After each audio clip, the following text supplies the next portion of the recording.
आधी रात को प्रधानमंत्री का वीडियो और सुबह संसद में हंगामा, बाहर बारिश में वी वांट जस्टिस के नारे और 26 दिन बाद सोनम वांगचुक ने तोड़ा अनशन।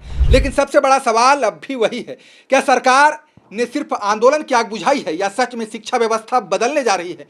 आखिर संसद के अंदर और जंतर मंतर के बाहर एक साथ क्या खेल चल रहा है? अगले 7 मिनट में पूरी टाइमलाइन, पूरा राजनीतिक गणित और पूरा फैक्ट समझाएंगे।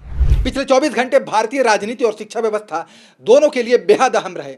एक तरफ प्रधानमंत्री नरेंद्र मोदी ने आधी रात वीडियो जारी कर पहली बार नीट पेपर लीक विवाद पर विस्तार से बात की। उन्होंने कहा कि पेपर लीक कोई सामान्य अपराध नहीं है, सरकार संसद में नया कानून लाएगी, फास्ट ट्रैक कोर्ट बनाए जाएंगे और दोषियों को सख्त सजा मिलेगी। दूसरी तरफ ठीक अगली सुबह संसद शुरू होते ही विपक्ष ने सरकार को घेर लिया। संसद के बाहर कांग्रेस और इंडिया गठबंधन के सांसद बारिश में पोस्टर लेकर खड़े थे, लग रहे थे वी वांट जस्टिस के नारे, धर्मेंद्र प्रधान इस्तीफा दो। और संसद के अंदर राहुल गांधी का आरोप था, मुझे बोलने नहीं दिया गया, मेरा माइक बंद कर दिया गया। यानी सरकार सुधार की बात कर रही है और विपक्ष जवाबदेही की, और यहीं से शुरू होती है पूरी राजनीतिक लड़ाई। लोकसभा शुरू होते ही विपक्ष शिक्षा मंत्री धर्मेंद्र प्रधान के इस्तीफे की मांग को लेकर अड़ गया। संसदीय कार्य मंत्री किरेन रिजिजू ने कहा, सरकार आज ही नीट पर चर्चा कराने को तैयार है। उन्होंने राहुल गांधी से अपील की कि अपने सांसदों को समझाएं और सदन चलने दें, लेकिन राहुल गांधी ने सीधा जवाब दिया।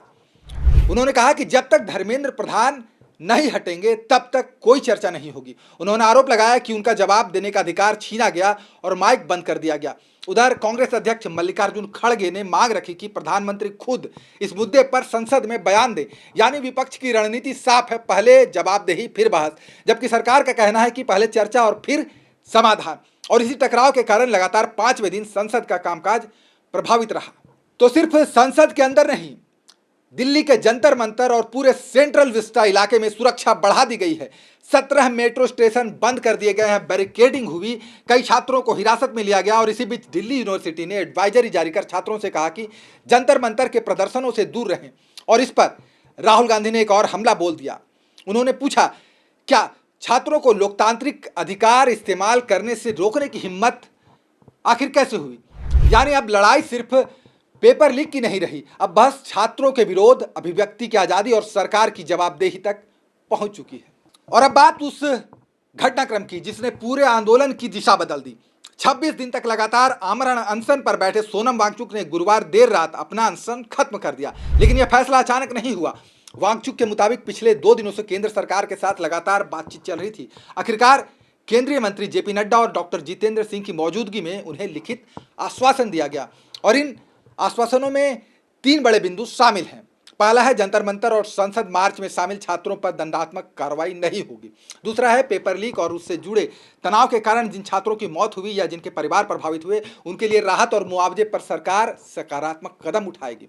और तीसरा है, संसद में शिक्षा व्यवस्था, परीक्षा प्रणाली और जवाबदेही पर व्यापक चर्चा होगी। और यहीं वांगचुक ने एक और अहम बात कही। उन्होंने साफ साफ कहा कि धर्मेंद्र प्रधान के इस्तीफे पर सरकार ने कोई समय सीमा नहीं दी है। यानी अनशन खत्म हुआ है, लेकिन आंदोलन की सभी मांगें अभी पूरी नहीं हुई है। और फिर कहानी में यही एक नया मोड़ आता है। जहां सोनम वांगचुक ने लिखित आश्वासन के बाद अनशन समाप्त कर दिया, वहीं सीजेपी यानी कॉकरोच जनता पार्टी ने साफ ऐलान किया, धर्मेंद्र प्रधान के इस्तीफे तक आंदोलन जारी रहेगा।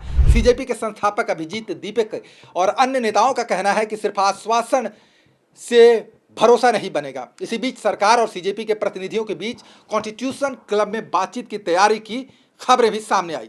मतलब सरकार अब आंदोलन को बातचीत से खत्म करना चाहती है, जबकि आंदोलनकारी लिखित वादे से आगे ठोस राजनीतिक जवाबदेही मांग रहे हैं। यानी सड़क का आंदोलन और संसद की राजनीति अब एक दूसरे से जुड़ चुके हैं। अगर पूरे घटनाक्रम को जोड़कर देखें तो सरकार ने पिछले 24 घंटों में लगातार कई कदम उठाए। प्रधानमंत्री का midnight video, fast track court का ऐलान, पेपर लीक रोकने के लिए नया कानून लाने की घोषणा, संसद में चर्चा के लिए सहमति, आंदोलनकारियों से बातचीत और वांगचुक को लिखित आश्वासन। यानी सरकार यह संदेश देना चाहती है कि यह केवल बयान नहीं, संस्थागत समाधान की दिशा में बढ़ रही है। दूसरी तरफ विपक्ष की रणनीति भी साफ है। वह इस पूरे मुद्दे को सिर्फ परीक्षा प्रणाली की विफलता नहीं, बल्कि राजनीतिक जवाबदेही का मामला बना रहा है। और इसलिए संसद के भीतर हर बहस की शुरुआत शिक्षा मंत्री के इस्तीफे की मांग से हो रही है। और अब सबसे बड़ा सवाल, क्या ये विवाद खत्म होने वाला है? इसका जवाब है शायद नहीं, क्योंकि इस पूरे मामले में अब 3 अलग अलग मोर्चे खुल चुके हैं। पहला मोर्चा है संसद, जहां सरकार और विपक्ष आमने सामने हैं।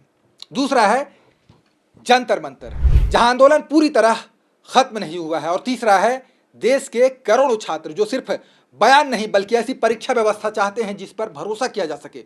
सरकार ने कानून और फास्ट ट्रैक कोर्ट का रोडमैप दे दिया है। विपक्ष इस्तीफे और जवाबदेही की मांग पर कायम है। सोनम वांगचुक ने अनशन तो खत्म कर दिया, लेकिन शिक्षा व्यवस्था को लेकर उठे सवाल अभी भी खत्म नहीं हुए हैं। और यही वजह है कि आने वाले कुछ दिन सिर्फ संसद के लिए नहीं बल्कि देश की पूरी परीक्षा प्रणाली के लिए भी बेहद अहम साबित हो सकते हैं।